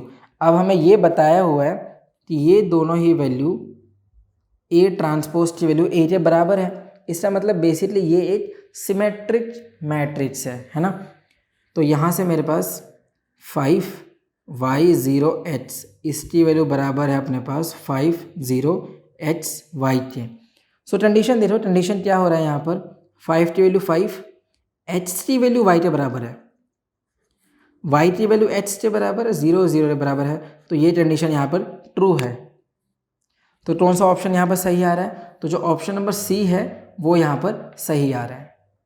हमारे पास इस प्रॉब्लम में दिया हुआ है एक मैट्रिक्स है AIJ is a square matrix, है ना। स्टेयर मैट्रिक्स है, इसका मतलब ये हुआ कि A अगर मैं बोलूँ m क्रॉस n है, तो यहाँ पर m की वैल्यू हमेशा ही n के बराबर होने वाली है, ऑफ इवन ऑर्डर, और ऑर्डर कैसा है इसका यहाँ पर इवन है, सच दैट। तो ये मेरे पास एक मैट्रिक्स बनाने के लिए वैल्यू हो सकती है ना। इवन ऑर्डर की मैट्रिक्स है, समझिए। तो यहाँ पर हमसे पूछ रही इन चारों में से कौन सा ऑप्शन सही है। तो जैसे अगर मैं फर्स्ट ऑप्शन बताऊँ तो ये है A is a skew symmetric matrix, जिसमें जो डिटर्मिनेंट ऑफ A है, मॉड्यूलस ऑफ A है, वो क्या आ रहा है, 0 आ रहा है। ठीक है, ऐसे ही हमारे पास B, C और D ऑप्शन है। सबसे पहले मैट्रिक्स बना लेते हैं। तो मैट्रिक्स बनाने के लिए AIJ कौन सा फॉर्मूला यूज़ करने वाले हैं, I² माइनस J², है ना। अच्छा, इवन ऑर्डर की बात हो रही है तो मान लेते हैं हम सब यहाँ पे लेट ऑर्डर मान लेता हूँ मैं यहाँ पर 2 क्रॉस 2 है ना। तो अगर मैं 2 क्रॉस 2 की मैट्रिक्स बनाना चाहता हूँ तो ए की वैल्यू कितना आ जाएगा, 2 क्रॉस 2। फॉर्मूला कौन सा यूज़ करेंगे, ये वाला। अच्छा, ए की वैल्यू अपने पास AIJ के बराबर है, तो मतलब A11 की वैल्यू बताऊँ तो 1 माइनस 1 0, 1 2, तो ये हो जाए 1, ये हो जाए मेरे पास 4, तो ये 2 का स्क्वायर है, तो ये हो जाए मेरे पास -3। ऐसे यहाँ पर 2 1, तो ये हो जाए 4 माइनस 1 मतलब 3, और 2 2 मतलब ये वाले वैल्यू कितना आ गया, 0 आ गया। ध्यान से तो डायगोनल सी वैल्यू 0 है यहाँ पे, ठीक है। तो मैं यहाँ से ऐसा मॉड ऑफ A बताऊँ तो मॉड ऑफ A कितना आ जाए मेरे पास, 0 माइनस और 9 हो जाएगा, और ये पॉजिटिव 9 आ जाएगा क्योंकि माइनस पहले से ही है। मॉड ऑफ A, ध्यान से देखो तो मॉड ऑफ A की जो वैल्यू है वो नॉट लेस देन 0 है, मतलब 0 के बराबर नहीं है, नॉट लेस देन नहीं, नॉट इक्वल टू 0 है, ठीक है। तो ध्यान से देखो तो ये कैसा बन रहा है अपने पास, ये अपने पास 0 है, ये 0 है। मुझे यहाँ पर क्या बताना है, ऑप्शन में क्यों सिमेट्रिक प्रेजेंट है और यहाँ पर भी सिमेट्रिक है, मतलब मुझे यहाँ पर क्यों सिमेट्रिक के लिए तो सॉल्व करना ही होगा। वैसे देख लो यहाँ पर ऑप्शन से ही पता चल रहा है कि मॉड A की वैल्यू यहाँ पर 0 होनी चाहिए। यहाँ पर मॉड A की वैल्यू मेरे पास स्टेयर होना चाहिए, यहाँ पर 0 होना चाहिए, पर हमारा आंसर यहाँ पर नॉट इक्वल टू 0 आ रहा है। तो इसका मतलब ये हुआ कि मेरे पास ये दोनों ऑप्शन बच जाते हैं, ये दोनों ऑप्शन तो यहाँ पर कैंसिल हो जाते हैं, है ना। तो मेरे पास सिर्फ और सिर्फ बी और डी ऑप्शन बचता है। अगर मैं प्रूफ कर दूँ कि ये मैट्रिक्स सिमेट्रिक नहीं है, तो मेरे पास वैसे मॉड ए की वैल्यू मेरे पास स्टेयर भी नहीं आ रही है, फिर भी प्रूफ कर लेते हैं कि ये सिमेट्रिक नहीं हो सकता है। तो मैंने ये ए मान लिया, तो ए डैश कितना हो सकता है, ये हो सकता है अपने पास 0 -3, और ये हो सकता है यहाँ पर 3 0। अब सिमेट्री के लिए कंडीशन ये होता है कि जो ए ट्रांसपोज है वो ए के बराबर होना चाहिए फॉर सिमेट्रिक मैट्रिक्स, है ना। तो मैं ए डैश यहाँ से मैं माइनस भी कॉमन ले लेता हूँ। पहले तो बात समझ लो, क्या ये ए के बराबर है, क्या ये दोनों ही मैट्रिक्स आपस में बराबर है, नहीं बराबर है। ये दोनों ही मैट्रिक्स बराबर नहीं है ए के, तो इसका मतलब ये जो सिमेट्रिक के लिए कंडीशन है वो ट्रू नहीं है, फॉल्स है। तो मतलब ये हुआ कि ये जो मैट्रिक्स है यहाँ पर वो कैसी मैट्रिक्स है, यहाँ पर ये मैट्रिक्स यहाँ पर सिमेट्रिक नहीं है ना। तो ये फिर कैसा है, ए डैश की वैल्यू माइनस कॉमन ले लेते हैं, ये हो जाएगा 0 -3 3 0, मतलब माइनस ऑफ ए डैश की वैल्यू माइनस ऑफ ए के बराबर है। ये एक स्क्यू सिमेट्री रिप्रेजेंट है, ये सिमेट्रिक नहीं है, ये स्क्यू सिमेट्रिक है। तो इसका मतलब जो ऑप्शन मेरा ध्यान से देखे तो ये वाला ऑप्शन हो सकता था, पर ये कंडीशन फॉल्स है, तो ये ऑप्शन नहीं है। ये कंडीशन तो है ही नहीं क्योंकि ये यहाँ पर सिमेट्रिक है ही नहीं, ये ऑप्शन भी यहाँ पर सिमेट्रिक नहीं है, तो ये वाला ऑप्शन भी फॉल्स है, तो यही वाला ऑप्शन रह जाता है। इसीलिए ऑप्शन नंबर डी हमारे पास फाइनल आंसर है। हमारे पास इस प्रॉब्लम में दिया हुआ है एक मैट्रिक्स ए, और हमारे पास ये कंडीशन दिया हुआ है ए ट्रांसपोज प्लस ए की वैल्यू अपने पास आइडेंटिटी मैट्रिक्स के बराबर है। ये कंडीशन पूछें तब पॉसिबल है जब इन चारों ऑप्शन में से हमें सही ऑप्शन पता चल रहा है, तब ये वाला कंडीशन यहाँ पर ट्रू है। मान के चलते हैं कि ये ट्रू वैल्यू आ रही है, तो ए की वैल्यू अपने पास दिया हुआ है, क्या वैल्यू है यहाँ पर, ये है cos theta minus sine theta, यहाँ पर है साइन थीटा, और ये है अपने पास cos थीटा।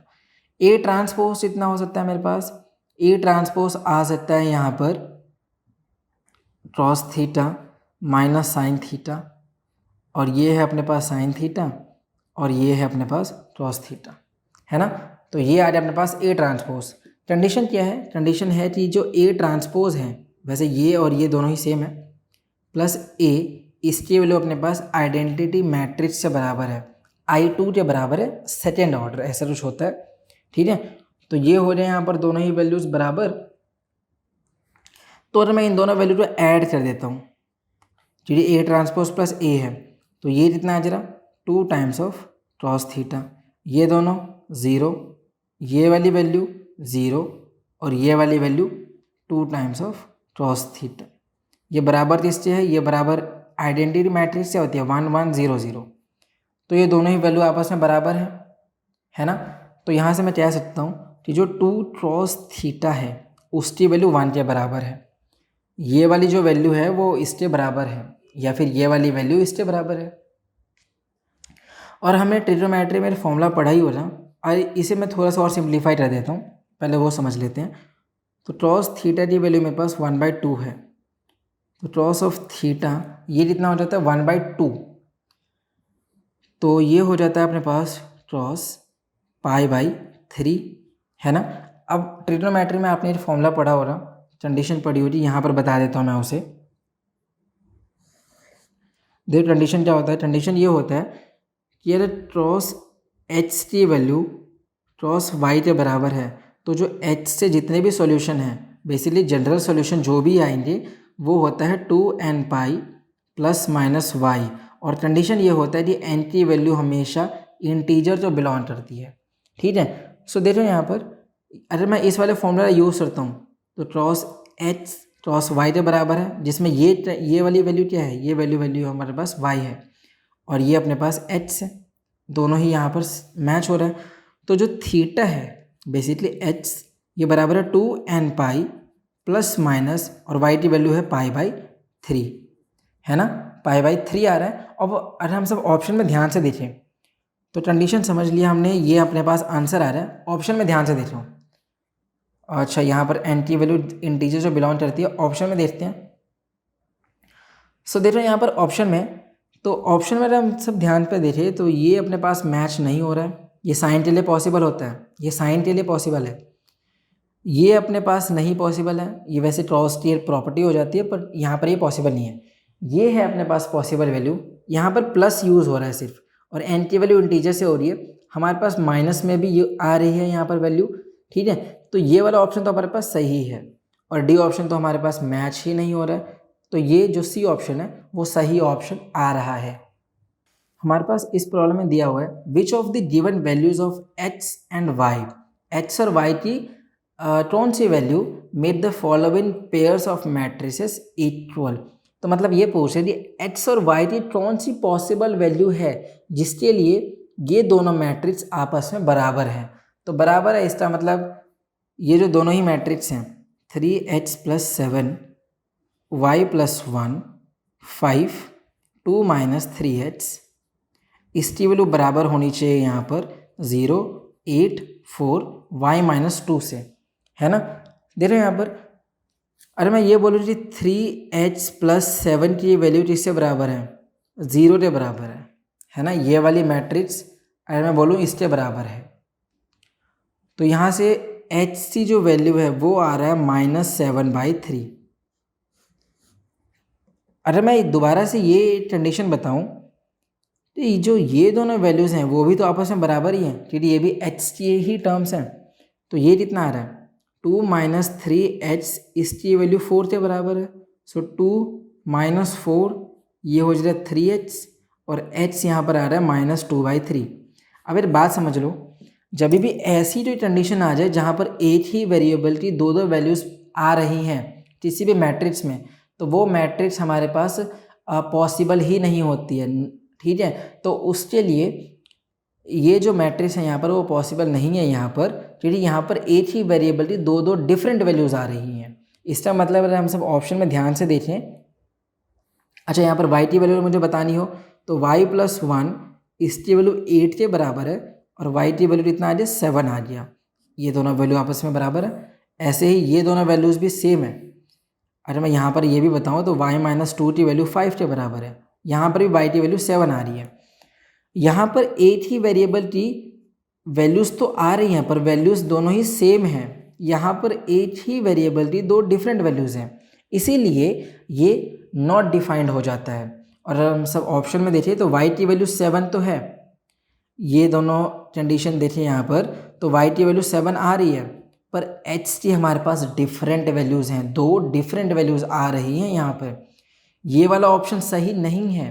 कैसे सही नहीं है, क्योंकि यहाँ पर y की ये वाली वैल्यू भी तो आ रही है, इसीलिए नॉट पॉसिबल टू फाइंड हमारे पास फाइनल आंसर है। अपने पास इस प्रॉब्लम में दिया हुआ है द ट्रेस, ट्रेस क्या होता है मैं अभी बता देता हूँ, ऑफ द मैट्रिक्स। इस मैट्रिक्स के लिए हमारे पास ट्रेस की वैल्यू बतानी है। तो समझ लो जो ट्रेस होता है उसका मतलब ये होता है sum of diagonals element, sum of diagonal elements. तो जो भी डायगोनल के एलिमेंट्स है उसका सम फाइंड आउट करना है, ठीक है। तो ये तो हो गया मेरे पास ट्रेस की डेफिनेशन। तो ट्रेस अगर मैं टी से रिप्रेजेंट कर देता हूँ तो डायगोनल एलिमेंट्स मतलब 1 7 9, 1 + 7 + 9 कितना आ रहा है यहाँ पर 16 आ गया, सॉरी हाँ ठीक है 17 आएगा। टी कितना आ रहा है मेरे पास, ये हो जा रहा है 17, ठीक है। तो ये हो रहा है अपने पास फाइनल आंसर। कौन सा ऑप्शन सही आ रहा है यहाँ पर, ए ऑप्शन सही आ रहा है। हमारे पास इस प्रॉब्लम में क्या दिया हुआ है इफ़ मैट्रिक्स ए, तो ए एक मैट्रिक्स है जिसके लिए वैल्यूज अगर बदलानी है तो वो है AIJ 2 × 2। ध्यान से समझो 2 × 2 की मैट्रिक्स है, और AIJ की जो पॉसिबल वैल्यूज़ हैं वो कुछ ऐसा दिया हुआ है। इसका मतलब जब I की वैल्यू J के बराबर नहीं है, I की वैल्यू J के बराबर नहीं है, तब आंसर इतना आएगा 1 आएगा। और जब I + J हो रहा, I + J हो रहा तो अपने पास 0 आएगा, ठीक है। पॉसिबली यहाँ पर प्रिंटिंग मिस्टेक है, क्यों जी? यहाँ पर जो i प्लस जे नहीं हो सकता, यहाँ पर i इज इक्वल टू जे होना चाहिए, i इज इक्वल टू जे होना चाहिए, ठीक है। ये अपने पास कंडीशन है। तो ए स्क्वायर कितना हो रहा है ये हमें बताना है। सो देखो यहाँ पर अगर मैं ए की वैल्यू बनाता हूँ सबसे पहले, तो ए की वैल्यू मतलब 2x2 मैट्रिक्स है, ये हो जा रहा है A11, यहाँ पर हो जा रहा है A12, A21 और A22। तो ये क्या मैट्रिक्स बन रहा है? आई और जे दोनों ही सेम वैल्यू है, मतलब ये कितना आ गया 0 1 2। जैसे मैंने बताया आई की वैल्यू और जे के बराबर है, तो आंसर इतना आएगा 0 आएगा। A12 दोनों डिफरेंट वैल्यू 1 आएगा, यहाँ पर भी दो डिफरेंट वैल्यू, ये भी 1 और ये कितना आएगा, ये हो जाए मेरे पास 0।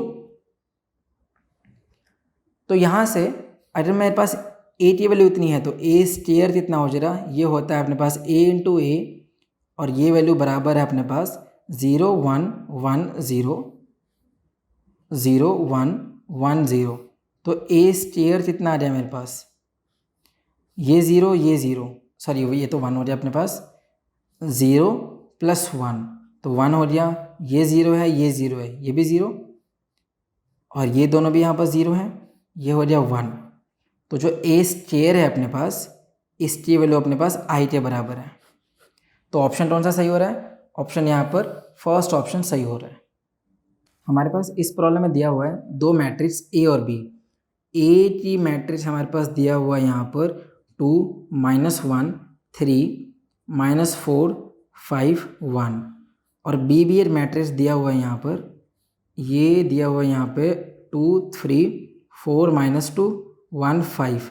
ऑर्डर क्या है? ऑर्डर हो सकता है इसका, अगर मैं इन दोनों का ही ऑर्डर बनाता हूँ तो इसके लिए ऑर्डर 2 रो है और 3 कॉलम है, तो 2 क्रॉस 3, और यहाँ पर क्या हो जाएगा मेरे पास 3 रोज हैं और 2 कॉलम्स हैं, है ना। तो हमसे पूछ रहे हैं क्या ए बी डिफाइंड है, सिर्फ ए बी डिफाइंड है, या फिर बी ए डिफाइंड है, या फिर दोनों ही डिफाइंड है, या फिर दोनों ही अनडिफाइंड है। डिफाइंड अनडिफाइंड होना मतलब है कि ए क्रॉस बी अगर मुझे बनाना है, अगर मैं बोलूँ ए क्रॉस बी बताना है, तो इसका मतलब ये हो सकता है मल्टीप्लिकेशन तभी पॉसिबल होती है जब फर्स्ट मैट्रिक्स, मतलब यहाँ पर ए का कॉलम बी के रो के बराबर होना चाहिए, ठीक है। तो देखिए यहाँ पर ए मैट्रिक्स का कॉलम मतलब 3 और यहाँ का रो दोनों ही सेम है ना।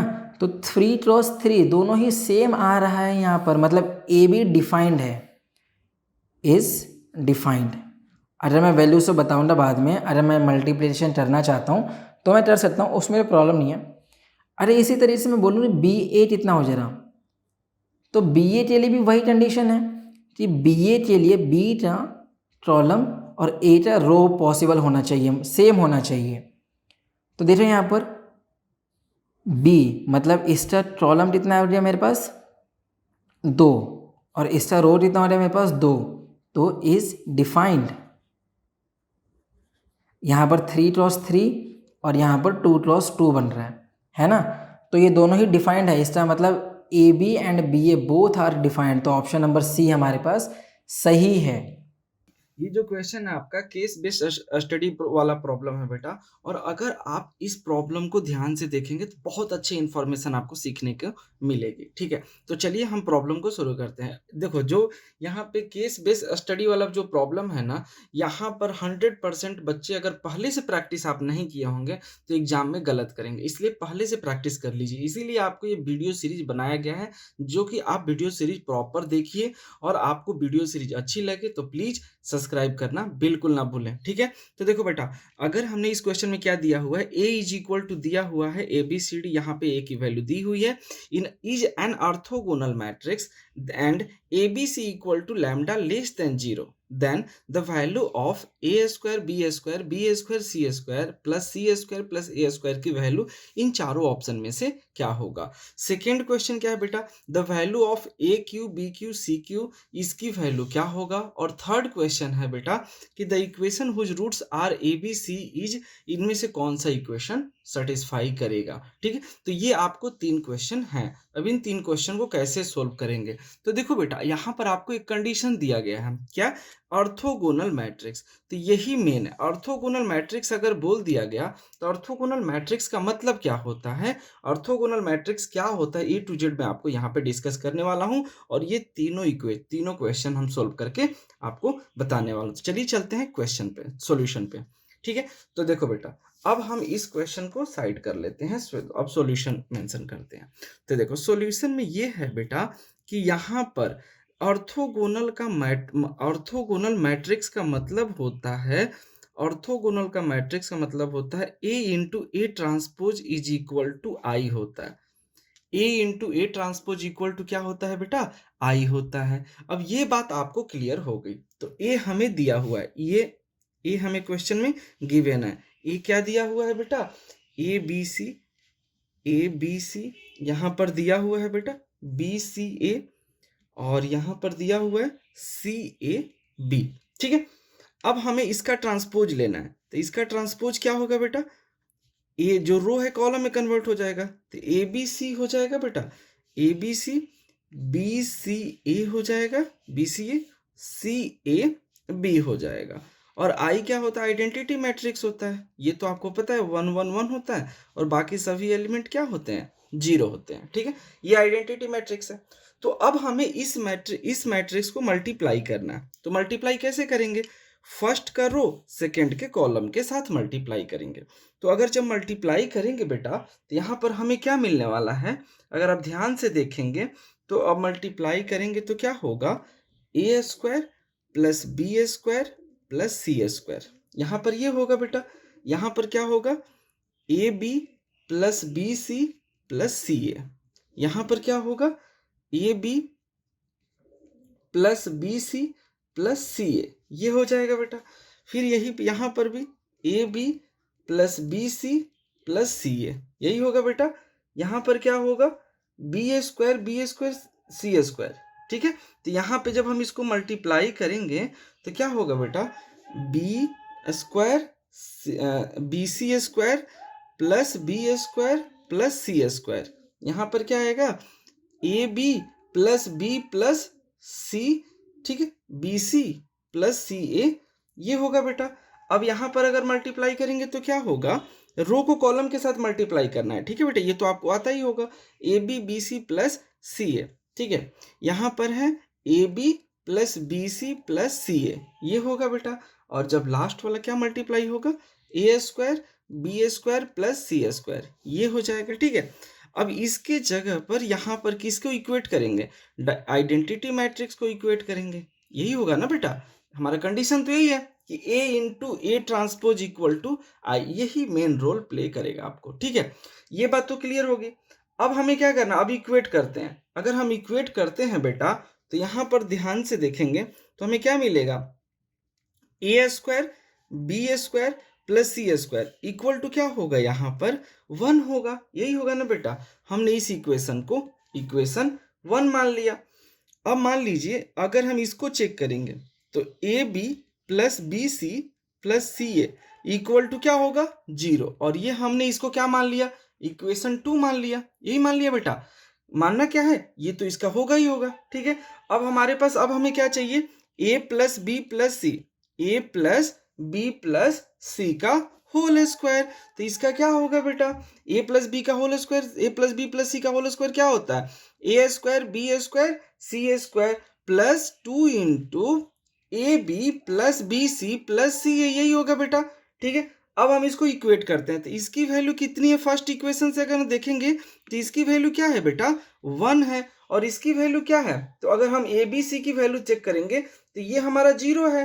तो ए बी बी सी सी ए की वैल्यू क्या है, तो 2 इंटू 0। तो अगर हम बात करें बेटा तो यहाँ पर क्या आ गया, ए प्लस बी प्लस सी का whole square is equal to 1 plus 2 into 0, यही होगा बेटा। तो हम इसको लिख सकते हैं a प्लस बी प्लस सी का whole square is equal to 1 लिख सकते हैं। और हम यहाँ पर a plus B plus c equal to plus minus 1 भी लिख सकते हैं बेटा। यहाँ से तो सिंपल है, यहाँ तक तो समझ में आ गया। ठीक है, अब ध्यान से देखो, अब हमसे क्या बोला गया फाइंड करने को, हमें बताना है कि ए स्क्वायर बी स्क्वायर, ठीक है। अब हमें ये बताना है बेटा कि A square B square and B square C square plus C square A square की वैल्यू क्या होगी, ठीक है। तो अब ये बताओ बेटा, यहाँ से आप लोग ऐसे भी सोल्व कर सकते हो यहाँ पर, ठीक है। अब देखो, हमने यहाँ पर तीनों इक्वेशन सोल्व कर दे रहा हूँ, ठीक है। तो देखो, अगर हम यहाँ पर ऐसा करते हैं कि A square A plus B plus सी का होल स्क्वायर ये हो गया, तो अब हम लिख सकते हैं A square B square plus B square C square plus C square A square को हम क्या लिख सकते हैं, हम इसको ऐसे लिख सकते हैं A B plus B C plus C A, ऐसा हम लिख सकते हैं बेटा, A B B C plus C A, ठीक है। Minus 2 into A B C A plus B plus C. अब इसको मल्टीप्लाई करेंगे तो हमारा यही होगा। इसकी वैल्यू कितनी है, 0, इसकी वैल्यू कितने है 0 माइनस 2 ए बी सी और इसकी वैल्यू कितनी है प्लस माइनस 1, और ए बी सी की वैल्यू कितनी है लैम्डा है, तो -2 लैम्डा प्लस माइनस 1 हो गया, और लैम्डा की वैल्यू लेस देन 0 लेनी है, मतलब हमारा आंसर क्या हो गया -2 लैम्डा, क्योंकि लेस देन मतलब 0 से पहले होनी चाहिए, तो हमारा आंसर क्या हो जाएगा -2 लैम्डा। तो फर्स्ट का आंसर कितना आ गया -2 लैम्डा हो गया। फर्स्ट यहाँ से आप देख लिए। अब हम चलते हैं सेकेंड क्वेश्चन में। तो सेकेंड क्वेश्चन क्या बोलता है, देखो सबसे पहले आपको क्वेश्चन लिख लेना चाहिए, ठीक है। तो क्वेश्चन लिख लेते तो आपको कोई दिक्कत नहीं होगी, आप एक बार वीडियो देख लीजिए, बाद में आराम से लिख लीजिएगा, ठीक है। तो ये फर्स्ट क्वेश्चन का आंसर हो गया -2 लैम्डा। अब हमें ये फाइंड करना है कि the value of a square a cube B cube C cube की वैल्यू क्या होगी, और देन हमें फाइंड करना है इक्वेशन। तो चलिए अब हम फाइंड करते हैं A cube B cube C cube की वैल्यू। तो देखो बेटा, A cube B cube C cube की वैल्यू हम कैसे फाइंड करेंगे, चलिए हम चलते हैं सॉल्यूशन पे, ठीक है। तो अब हम इस सेकेंड पार्ट में चलते हैं बेटा। अब मुझे फाइंड करना है A cube B cube and C cube की वैल्यू। तो यहाँ पर अगर आप ध्यान देंगे, अभी हमने आपको सोल्व किया था A into A transpose equal to I, ये इक्वेशन आपने अभी देखा था। तो यहाँ पर क्या बना था बेटा, यहाँ पे जब हमने इसको फर्दर सोल्व किया था बेटा, तो हमारा ए बी सी की वैल्यू बन गई थी। तो हम डायरेक्ट अगर फार्मूला लिखें कि ए बी सी, देखो A cube plus B cube plus C cube minus 3abc को हम क्या लिख सकते हैं बेटा, a plus B plus C लिख सकते हैं into A square B square C square minus A B minus B C minus C A लिख सकते हैं, ठीक है। अब इसको मल्टीप्लाई करेंगे तो हमारा सेम यही टर्म बनेगा। अब हमें सबकी वैल्यू बस पुट कर देनी है। तो अब ध्यान से देखेंगे बेटा, तो इसकी वैल्यू क्या थी, ए प्लस बी प्लस सी की वैल्यू क्या थी प्लस माइनस 1 थी, यही थी ना। और इसकी वैल्यू क्या है, ये वैल्यू 1 है। तो अगर प्लस माइनस 1 1 माइनस, और इन सब की वैल्यू क्या है 0 है, तो 1 माइनस 0। तो हम यहाँ पे लिख सकते हैं A cube B cube C cube minus 3 A B C, ठीक है। तो हम यहाँ से ये भी लिख सकते हैं A cube B cube C cube minus 3abc equal to, यहाँ पर हम लिख सकते हैं प्लस माइनस 1, यही लिखेंगे बेटा। यहाँ तक तो पिक्चर क्लियर है। अब देखो, अब हमें सिर्फ इसकी वैल्यू फाइंड करनी है। तो हम क्या लिखेंगे, A cube B cube C cube is equal to plus minus 1 plus 3abc, और abc की वैल्यू कितना है लैम्डा है, इसकी वैल्यू दे चुका है क्वेश्चन में कि प्लस माइनस 1 प्लस 3 लैम्डा। अब हमें यहाँ पर यही हमारा फाइनल आंसर हो गया A cube B cube plus C cube का। तो यहाँ पे हमारा आंसर हो गया 3 लैम्डा, ठीक है। तो ये भी हमारा वैल्यू फाइंड हो गया। अब हम चलते हैं थर्ड क्वेश्चन में। थर्ड क्वेश्चन में क्या बोला बेटा, अब हमें इक्वेशन फाइंड करना है। इक्वेशन थर्ड क्वेश्चन फाइंड करना है कि then the equation whose roots are a B c is, इनमें से कौन सा होगा। तो चलिए, अब हम ऑलरेडी फाइंड कर चुके हैं A into A transpose equal to I, ये तो हमने कर रखे हैं बेटा। अब हम बस यही मेन इक्वेशन था, इसी को हमें फाइंड करना था, ठीक है। अब ये अगर मेन हमारा यही था, A into A transpose equal to I, और यहाँ से हम ए टू जेड कंडीशन को फुलफिल कर रहे हैं, ठीक है बेटा। अब हमें क्या करना है, जैसे सपोज करो कि अगर हम बोल दें कि a प्लस बी प्लस सी का होल स्क्वायर, ठीक है, तो यहाँ पर क्या होगा, ए स्क्वायर बी स्क्वायर, ठीक है, A square B square plus C square होगा, minus 2 into A B plus B C plus A C होगा, यही होगा। तो जब हम इसको सोल्व करेंगे तो इसकी वैल्यू प्लस माइनस 1 होगी, और यहाँ पर या 1 है और इसकी वैल्यू 0 है, यही है ना बेटा। तो a प्लस बी प्लस सी का whole square is equal to 1, तो a plus B plus c equal to plus minus 1 आ गया, यहाँ से ये आ गया बेटा, ठीक है। अब हमें क्यूब रूट्स लिखना है और उसका सम फाइंड करना है। तो क्यूब रूट्स क्या होगा बेटा, A X cube plus B A X cube plus B X square plus C X plus D equal to 0 है। अब इसमें सम ऑफ रूट्स का क्या फार्मूला है, आपने क्वाड्रेटिक इक्वेशन में पढ़ा होगा 11th में। तो सम ऑफ रूट्स का क्या फार्मूला है, सम ऑफ रूट्स का फार्मूला है बेटा माइनस बी बाई ए, यही फार्मूला होता है। और प्रोडक्ट ऑफ रूट्स का क्या फार्मूला होता है, प्रोडक्ट ऑफ रूट्स का फार्मूला होता है बेटा माइनस सी बाई ए होता है, यही होता है बेटा, ठीक है। अब हम इसको अगर सोल्व करेंगे तो ए प्लस बी प्लस सी हो जाएगा, क्योंकि सम ऑफ रूट यही है। प्रोडक्ट क्या होगा, A B plus B C plus A C हो गया, यही हो गया बेटा, ठीक है। अब ध्यान से देखो, तो अगर हम बात करते हैं कि यहाँ पर अब हमारा क्या होता है बेटा, फार्मूला क्या होता है, एक्स क्यू माइनस, अब हमारा यही होता है x cube minus sum of roots, यही होता है ना बेटा। तो सम ऑफ रूट्स क्या हो गया, सम ऑफ रूट्स हो गया ए प्लस बी प्लस सी, ठीक है, x cube plus a plus B plus सी का whole square plus product a B plus B C plus C a into x plus d, d की वैल्यू कितना है, डी बाई ए, मतलब minus A B c equal to 0। तो अब इसकी value क्या है, 0 है, ए बी सी की वैल्यू क्या है, यहाँ पे लैम्डा है, ठीक है, और a प्लस बी सी की वैल्यू क्या हो जाएगी, प्लस माइनस 1 हो जाएगी, तो इसकी वैल्यू प्लस माइनस 1 हो जाएगी, बस हो गया काम। तो x cube minus plus minus x square minus lambda equal to 0, और यही हमारा फाइनल आंसर होगा। तो ये क्वेश्चन बहुत ही अच्छा है। आपको क्या करना है, आप इसको पहले नोट कर लीजिए, पहले आप क्वेश्चन को कॉपी पर नोट कर लीजिए, फिर सॉल्यूशन देखेंगे तो अच्छे से समझ में आएगा। बहुत इंपॉर्टेंट है बेटा, ये आपके इस बार पेपर में 100% आने का चांस है, ठीक है, क्योंकि ऐसे ही क्वेश्चन इसमें आएंगे इस बार, क्योंकि पैटर्न चेंज है। तो आप अच्छे से इस क्वेश्चन को देख लीजिए, नहीं आया तो दोबारा से वीडियो देख लीजिए बेटा, बहुत ही इंपॉर्टेंट क्वेश्चन है। तो चलिए बच्चा party, all the best, bye bye. इससे आसान सॉल्यूशन और कहीं नहीं।